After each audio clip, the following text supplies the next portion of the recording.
अरे पछिले रे पहरवा राजा अरे आई कई ठोक्यो ना अरे बलमा आई कई ठोक्यो ना अरे दरवाजा रे राजा आई कई ठोक्यो ना दर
सवन से भीजे पगड़िया हो रनिया वो सवन से भीजे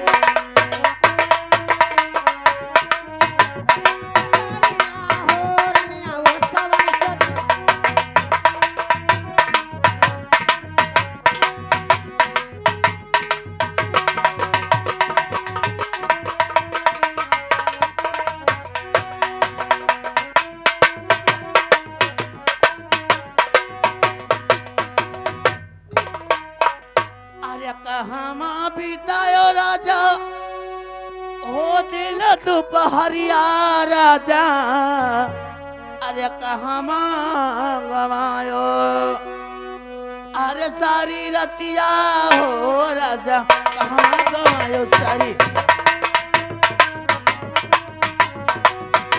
सारी रतिया रे राजा कहाँ गवायो सारी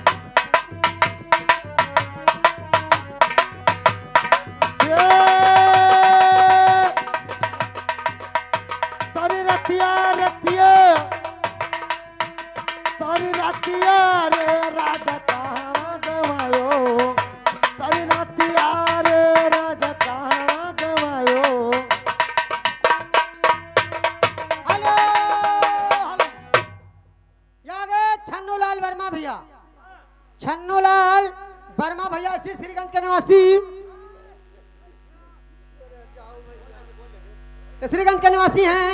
ये 10 रुपए इनाम दे रहे हमारे पार्टी से कोट सा धनभाग उन्हें लाख लाख शुक्रिया। लेकिन इस गाना के बाद उनके गाने का फरमाइश क्या है? रतिया सोए गए बाला। हेलो और उन भाई साहब के लिए हमारा कहना है